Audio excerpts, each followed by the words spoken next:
En primer lugar, quisiera dar las gracias a todos los presentes por el interés en este tema de la reforma constitucional de 1968.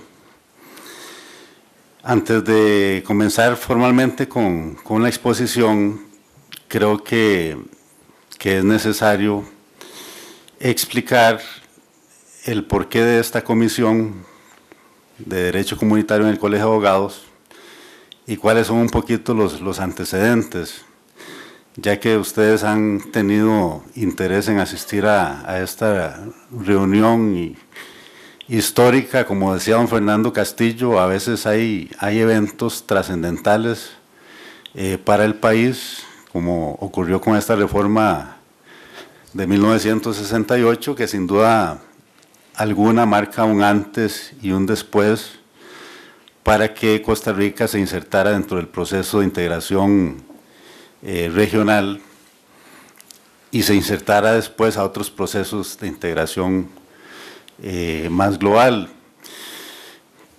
Voy a empezar a contar algunas anécdotas, porque a veces la gente, bueno, a mí me asocia mucho, casi siempre, solo con el derecho agrario, ¿verdad? Y a veces me preguntan, ¿y por qué usted se metió al tema del derecho comunitario? Cuando estaba cursando mi especialidad de Derecho Agrario, tuve como profesor a Julio Jurado Fernández, que es el actual procurador.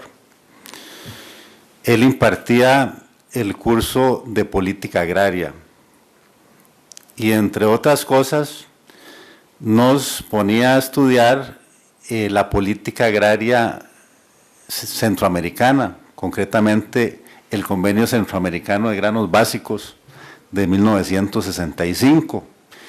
Y para comprender ese convenio, el origen de ese convenio, también nos daba a leer un capítulo de este libro cincuentenario. Este es original, me lo regaló un amigo porque ya le estorbaba en la biblioteca. Creo que ya estaba declinando de ejercer como abogado y llegó sin sabérselo a quién se lo iba a entregar, ¿verdad? Me entregó este libro.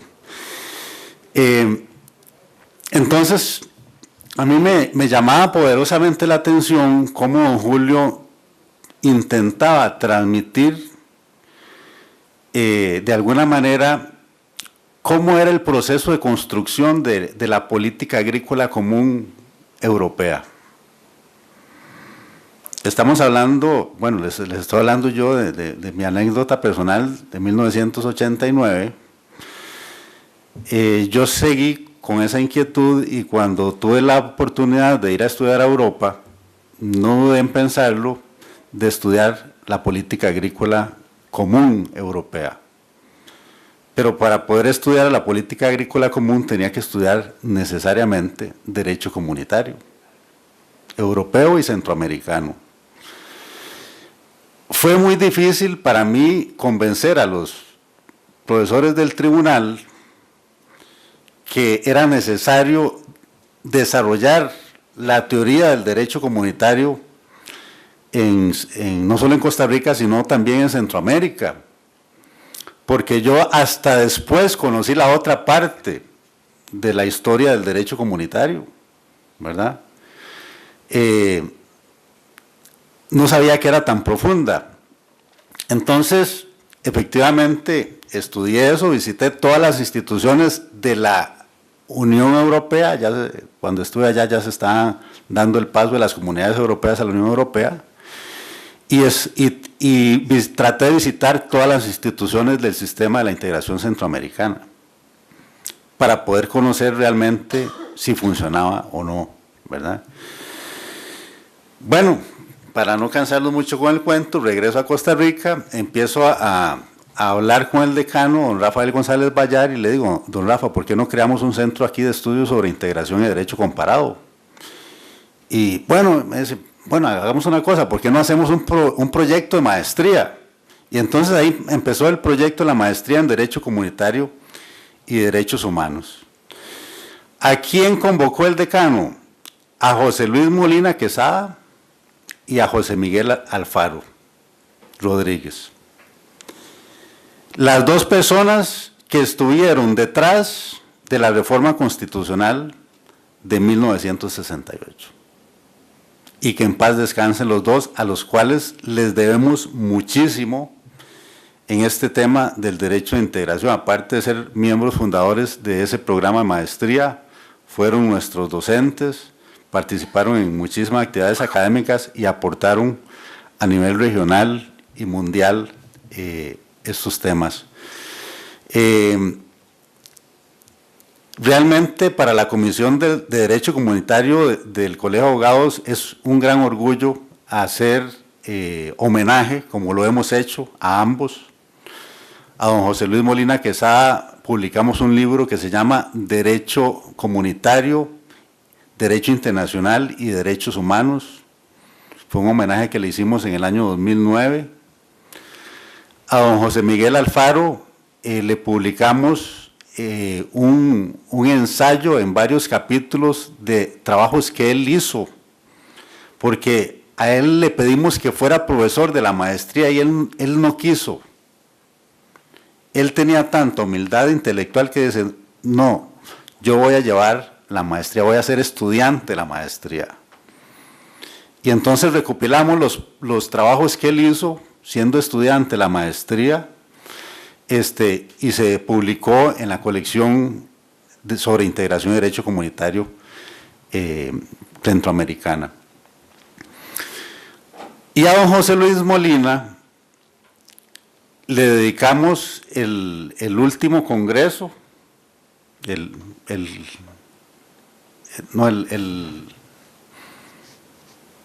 cuarto congreso sobre integración centroamericana y derecho comunitario, que fue hace 3 años.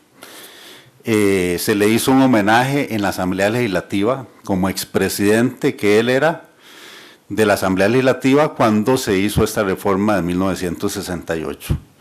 Lamentablemente hubiéramos querido que él estuviera aquí con nosotros hoy porque enseñó hasta sus últimos días. Él falleció hace, qué sé yo, escasos 2 meses, pero dejó un gran aporte con sus enseñanzas. Con ellos impartimos aquí en el colegio, exactamente hace 10 años, estaba tratando de hacer una memoria histórica, un primer curso de introducción al derecho comunitario centroamericano y europeo, y de ahí empezaron a surgir ya, digamos, interesados en llevar la maestría.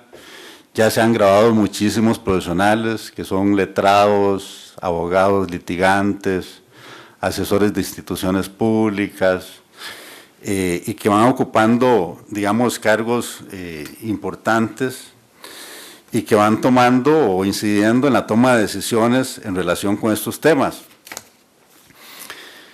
Les quiero decir también que el derecho comunitario se enseñó por poco tiempo y el primer profesor fue justamente José Miguel Alfaro. Cuando empecé a estudiar un poco los antecedentes, tuve la curiosidad de pedir el expediente de don José Miguel como profesor de la Facultad de Derecho. Y resulta ser que los primeros nombramientos que él tuvo fue en 1968, en 1967 y 1968. Si mal no recuerdo, el decano, no sé si era Carlos José Gutiérrez o Eduardo Ortiz, no recuerdo ese dato, pero el nombramiento de él era específicamente para que investigara y enseñara y participara en las reuniones académicas a nivel de Centroamérica en el Instituto de Integración y Derecho Comparado, que se creó, como decía Jaime, en 1962 en Honduras. Y entonces, cuando lo llamamos a la primera reunión, él contó un poquito de historia y decía que efectivamente él había estado en cursos de capacitación sobre temas de integración, ¿verdad? Y nos explicó cómo había surgido la publicación de este libro. O sea, él estuvo detrás de todo el proceso de redacción y de sistematización de este libro del Instituto Interamericano de Estudios sobre Integración. De manera tal que yo creo que esa parte de la historia es necesario conocerla, ¿verdad? Mucha gente viene a veces a este tipo de actividades y no saben qué es derecho comunitario, se imaginan que es derecho consuetudinario de las comunidades indígenas o derecho de las comunidades rurales o otras cosas, pero lo que menos se imaginan es que estamos hablando de un derecho que regula nuestra comunidad de estados de la región centroamericana. Me disculpan por la digresión, pero yo creo que era necesario por lo menos explicar este poquito de historia. Ya hicieron lectura de las disposiciones constitucionales de Costa Rica antes de la reforma del 68, pero quiero decir que también El Salvador, Honduras y Nicaragua tenían disposiciones similares. Incluso algunas regulaban efectivamente que era traición a la patria, ¿verdad? Como en el caso de El Salvador o de Honduras, delegar competencias a otros órganos de cualquier tipo.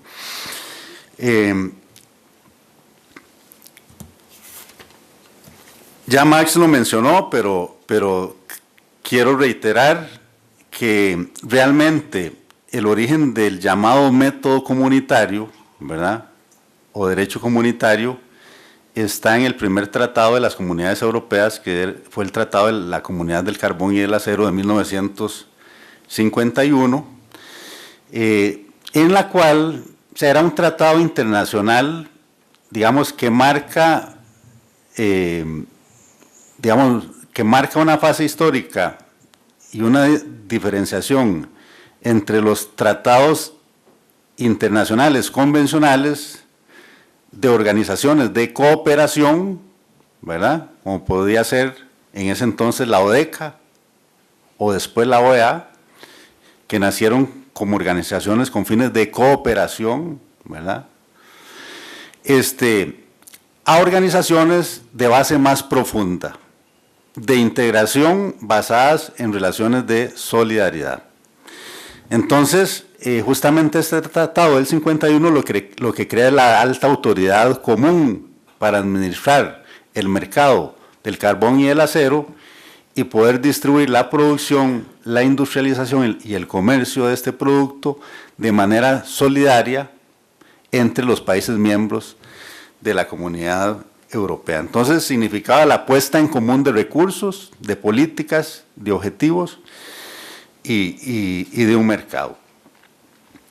Con la particularidad también que esa alta autoridad estaba compuesta por personas totalmente independientes a los Estados miembros. Se habló de una asamblea común, que fue el embrión del Parlamento Europeo, se habló de un Consejo Económico y Social y de una Corte de Justicia. Después vinieron los tratados de Roma del 57, en donde se crean órganos comunitarios como los consejos de ministros,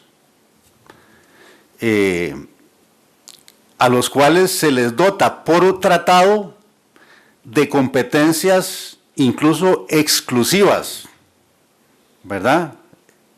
Por ejemplo, los consejos de ministros de Economía o los consejos de ministros de Agricultura tenían competencias exclusivas para administrar la política de la Unión Aduanera y la política agrícola común, ¿verdad? O sea, los estados se desprendieron, cedieron la soberanía a estos consejos de ministros integrados por los ministros de los ramos respectivos de cada país. Pero además de eso crearon la Comisión Europea, integrada por los comisarios. Ya sabemos que hay un comisario por país que una vez nombrado es totalmente independiente, bueno, en teoría, porque esos comisarios van a adoptar decisiones no solo por su país, sino por la entera comunidad. Entonces, con ese origen del método comunitario, nos trasladamos un poquito a a la región centroamericana, bueno, ya hicieron bastante análisis histórico. Quiero insistir en la importancia de los tratados de paz y amistad que mencionaba Jaime, en particular el de 1907, que creó la Corte de Cartago, la Corte de Justicia Centroamericana, la primera Corte Internacional de Justicia del mundo, que tenía como particularidad manejar competencias y conflictos no solo entre estados, sino que las personas tenían legitimación directa, podían demandar directamente ante la lesión de un derecho fundamental a cualquier estado de Centroamérica. Y se dieron casos. Hay dos libros que, bueno, por lo menos que conozco bastante bien sobre la Corte de Cartago o la Corte de Justicia Centroamericana. Uno de esos libros es de un costarricense, de Carlos José Gutiérrez, ¿verdad? Escrito en 1968. Fue la tesis de licenciatura de Carlos José Gutiérrez. No, fue escrito antes, en el 65. Y otro escrito en Honduras por Roberto Herrera Cáceres, que fue el primer secretario general del SICA, del Sistema de la Integración Centroamericana. El Tratado Multilateral de Libre Comercio e Integración Económica del 58, que establecía la Unión Habanera o la necesidad de constituir una Unión Habanera en un plazo de 10 años, y el tratado que le precedió, el de la ODECA, que ya don Max Fernández y mis antecesores citaron, digamos que traían el embrión del derecho comunitario, especialmente en la reforma del 62, cuando se habla de que Centroamérica aspira a ser una comunidad económica y política de integración. Pero si uno lee esos convenios, dice, bueno, la conformación de los órganos es una conformación intergubernamental, ¿verdad? Hay una Secretaría General, hay relaciones de cooperación, etcétera, etcétera. Pero también hay que decir que ya para esa época nuestro país había suscrito el Tratado General de Integración Económica. Y el Tratado General de Integración Económica le otorgaba competencias al Comité Ejecutivo de Integración Económica para dictar resoluciones frente a conflictos en el tema, digamos, en temas de intercambio de mercaderías o de impuestos, entre otros, ¿verdad? O sea, temas de unión habanera. Y esas resoluciones del Consejo Ejecutivo eran vinculantes para los países. O sea, ya ahí había una cesión, una delegación de competencias, en condiciones de reciprocidad. Esta expresión de en condiciones de reciprocidad es muy importante porque la doctrina incluso copia esa expresión del preámbulo de la Constitución francesa. Cuando se firmaron los Tratados de Roma de 1957, algunas constituciones políticas europeas, por ejemplo la de Italia y la de Francia, no tenían normas habilitantes para que esos países entraran a formar parte del mercado común europeo, de las comunidades europeas. No tenían normas habilitantes. Lo hicieron a través de interpretaciones de los artículos constitucionales. Bueno, en el caso de Francia, solo el preámbulo, que hablaba que en condiciones de reciprocidad Francia podía formar parte de órganos internacionales para fomentar la paz. Y algo similar, creo que era el artículo 10 de la Constitución italiana. Pero ese artículo había sido reformado para la creación de la ONU, no necesariamente para la creación de la Comunidad Económica Europea y el Tratado de Roma. Les comento esto porque releyendo este libro, que siempre me gusta repasar por su origen y su impacto histórico,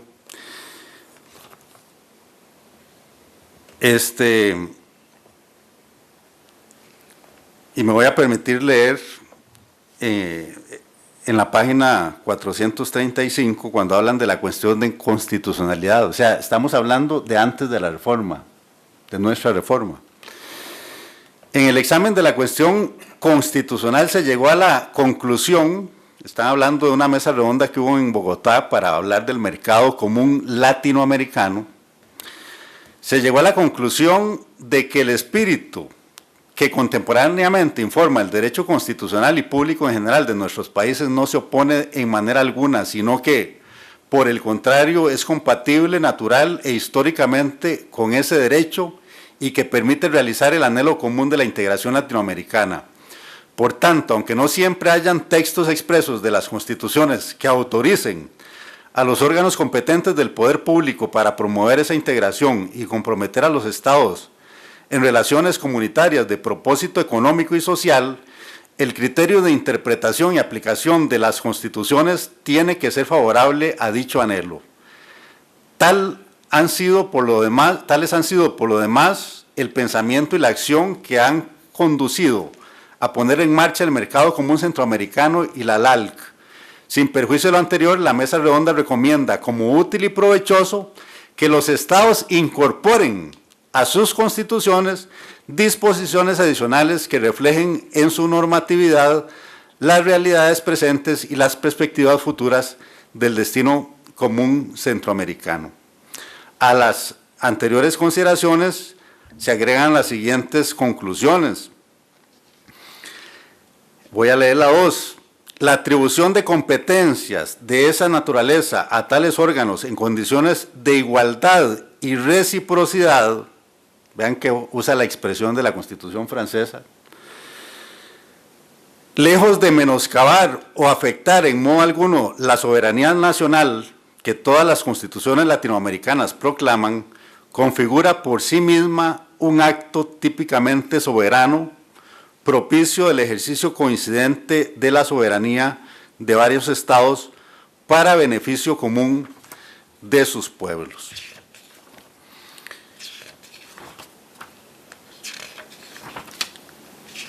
Después, bueno, hace una alusión a los textos constitucionales en ese momento vigentes que son superados a partir de la reforma de la que estamos hablando del 68.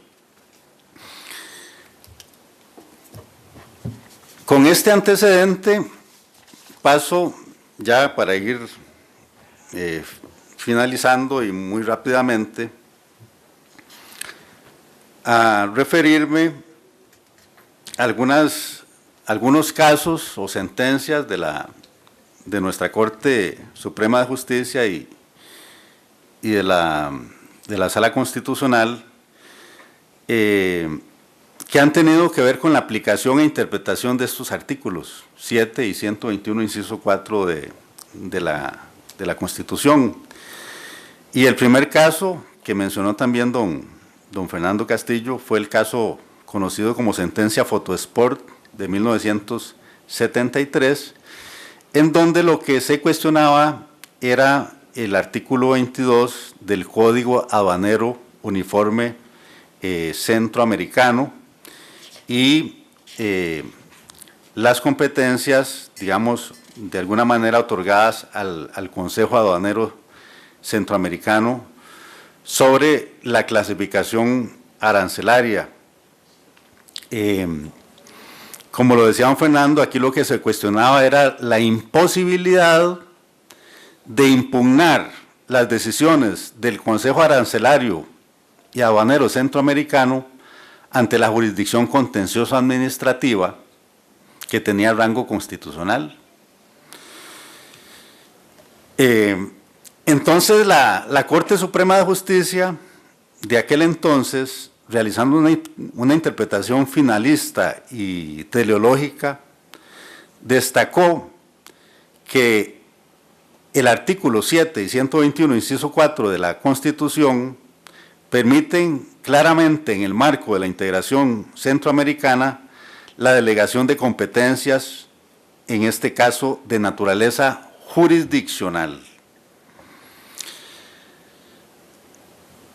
Expresamente y textualmente dijo la Corte, tenemos pues que bien el artículo 49 de la Constitución Política estableció la jurisdicción contencioso administrativa como atribución del Poder Judicial, con el objeto de garantizar la legalidad de la función administrativa del Estado, de sus atribuciones y de toda otra entidad de derecho público. Los artículos 7 y 121, inciso 4, párrafo primero de la mencionada ley fundamental, dan apoyo constitucional a la medida de permitir o hacer posible que el Estado de Costa Rica, por medio de tratados públicos o convenios internacionales, atribuyan o transfieran determinadas competencias a un ordenamiento jurídico comunitario con el propósito de realizar objetivos regionales y comunes. Si se interpretan armónicamente en relación tales disposiciones para juzgar si existe el vicio acusado en el artículo 22 del Código Aduanero Centroamericano, se concluye que no existe tal inconstitucionalidad porque la atribución que contiene ese texto de conceder recurso de lo contencioso administrativo contra las resoluciones del Comité Arancelario sobre la correcta clasificación arancelaria de las mercancías, objeto de comercio internacional, para que se transfiera la facultad de decidir en última instancia, en forma obligatoria para todos los estados centroamericanos, a un organismo jurídico comunitario, el Consejo Ejecutivo del Tratado General de Integración equivale a atribuir o transferir esa competencia a un ordenamiento jurídico comunitario con el propósito de realizar objetivos regionales comunes. Bueno, y el voto salvado de Retana y Bejarano, de los magistrados Retana y Bejarano, que hizo esa salvedad sobre los principios constitucionales y estructurales del Estado de Derecho. Hay otra sentencia que entra en el detalle de la interpretación de las expresiones del artículo 121, inciso 4, es la sentencia 1079 del 93. Esa sentencia, de alguna manera criticada por la doctrina, como decía Jaime, le permitió a la Sala Constitucional avalar el ingreso de Costa Rica al CIADI, es decir, al Convenio sobre Arreglo de Diferencias relativas a las inversiones entre estados y nacionales. Hay dos detalles interesantes. Uno es que la Sala interpreta que cuando el artículo habla de objetivos regionales y comunes, es una I disyuntiva y no copulativa. Claro, porque si la interpretación histórica que se hizo en esa sentencia de 1973 se vincula el origen de la norma al mercado común centroamericano, necesariamente habría que interpretar lo contrario, que la I es copulativa, ¿verdad? Conjuntiva, perdón, ¿verdad? Lo cierto del caso es que aquí la Sala explica que la disposición presenta tres elementos. El primero es el término atribuir o transferir. Y lo explica, dice, se relaciona directamente con la mayoría especial que la Constitución exige para la aprobación de este tipo de tratados, es decir, aquellos que atribuyan a organismos extraestatales competencias públicas que de otro modo corresponden al Estado costarricense en el ejercicio de su soberanía. El segundo punto, el punto E, ordenamiento comunitario,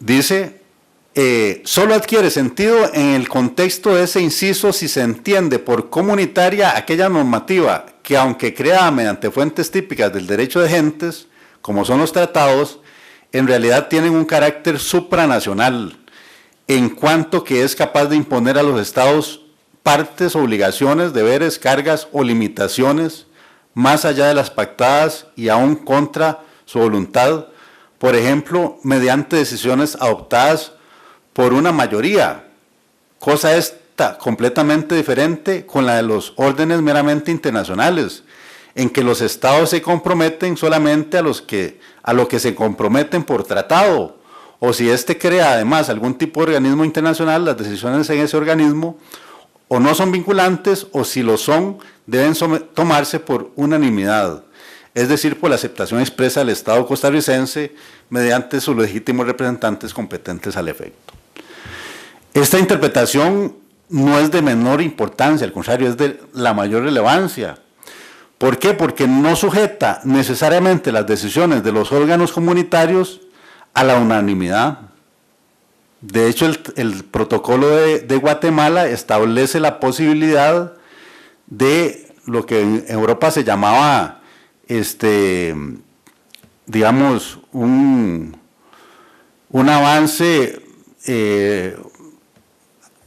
a través de integración reforzada. ¿En qué sentido? Bueno, que si 3 o más o menos, no, por lo menos 3 países quieren ir avanzando más en ciertos temas, pueden hacerlo. Y eso lo pueden alcanzar con votación de mayoría, no con unanimidad. Y hoy se está hablando del tema de la unión aduanera, por ejemplo, entre Guatemala y El Salvador, ¿verdad? O Guatemala y Honduras. Hoy justamente salió anunciada una actividad de la Secretaría de Integración Económica Centroamericana sobre el tema de la factura única aduanera. O sea, son temas que son realmente impactantes y esos son manejados por los consejos de ministros de integración económica, entre otros consejos de ministros. Bueno, y el punto 3, al que se refirió la sala en este caso, es a la expresión de los objetivos regionales y comunes que ya expliqué en relación con la I conjuntiva o disyuntiva. Bueno, podríamos seguir aquí señalando algunos antecedentes de la jurisprudencia, hay muchísimos, ustedes los pueden consultar. La sentencia que mencionó Fernando Cruz, de don Fernando Castillo, perdón, del 2016, recoge otros antecedentes importantísimos del 2014, que fue una sentencia donde algunas farmacéuticas cuestionaron la competencia de Comisca, que es el Consejo de Ministros de Integración Social, para adoptar un reglamento a nivel centroamericano para la compra invertida de medicamentos genéricos, que eso le ahorra no solo a nuestro país, sino a todos Centroamérica, pero millones de dólares para hacer este tipo de compras.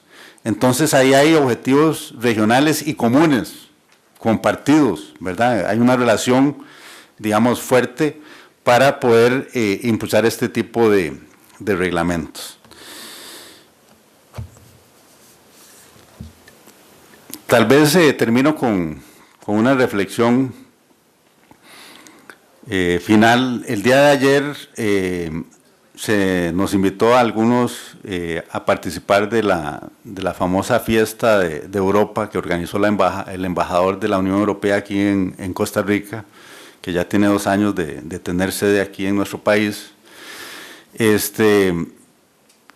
Y él explicaba cómo,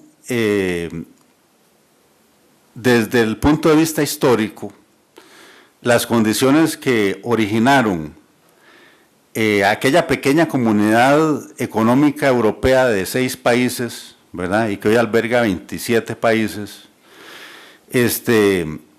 se han mantenido a pesar de los vaivenes y de los avatares. Y algo que llamaba la atención es que él mencionaba que a pesar de los nacionalismos arraigados, ¿verdad? Y de los comportamientos xenofóbicos de algunas personas y de algunos países, ¿verdad? Frente a estas situaciones de crisis, cuando tenemos un país vecino donde hay una crisis seria en este momento, donde hay una gran fragilidad democrática, porque eso nos afecta a todos, afecta a la economía, afecta al intercambio comercial, afecta a todo, afecta a la inmigración, ¿verdad? Los derechos humanos. Y entonces, me parece que este tipo de actividades, digamos, tenemos que aprovecharlas para reflexionar realmente sobre estos problemas, sobre el estado actual de la integración y sobre lo que nos ha costado los procesos de paz en Europa y en Centroamérica. El embajador de la Unión Europea mencionaba ayer 4 P's, decía, nosotros quisiéramos que la relación de integración y solidaridad con Centroamérica se mantuviera a través de las personas, a través de los pueblos, a través de la paz, porque vivimos en un único planeta. Y entonces, en la medida en que podamos ir estrechando esos lazos, ¿verdad?, ir mejorando las condiciones, no solo nuestras, sino la de los países vecinos, podemos ir realmente buscando soluciones más equilibradas a nuestro entorno común. Muchas gracias.